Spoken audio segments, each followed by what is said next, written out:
Political news, sports news, crime news કે તમારા રાજ્યના સમાચાર, હવે દરેક ખબર પર રહેશે અમારી નજર. ગુજરાતનો સર્વશ્રેષ્ઠ ન્યૂઝ ચેનલ.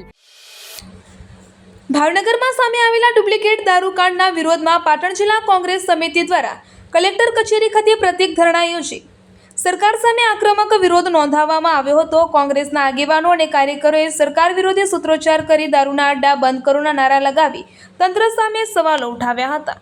આ ધરણા દરમિયાન કોંગ્રેસે પાટણ જિલ્લામાં ચાલતા હોવાના આક્ષેપ કરતા ગેરકાયદેસર દારૂના અડ્ડાઓ સામે તાત્કાલિક કડક કાર્યવાહી કરવાની માંગ કરી હતી. કોંગ્રેસે સ્પષ્ટ ચીમકી આપતા જણાવ્યું હતું કે જો ટૂંક સમયમાં દારૂના અડ્ડાઓ બંધ કરવામાં નહીં આવે તો કોંગ્રેસ દ્વારા જનતા રેડ કરવામાં આવશે. આ ધરણા કાર્યક્રમ પૂર્ણ થયા બાદ કોંગ્રેસના આગેવાનો અને કાર્યકરો પોતાની વિવિધ માંગણીઓ અંગે કલેક્ટરને આવેદનપત્ર આપવા માટે કલેક્ટર કચેરી તરફ આગળ વધી રહ્યા હતા. જોકે કલેક્ટર કચેરી પરિસરમાં તૈનાત પોલીસે તેમને અટકાવ્યા હતા. દરમિયાન પોલીસે 20થી વધુ કોંગ્રેસી કાર્યકરોની અટકાયત કરી કાર્યવાહી હાથ ધરી હતી.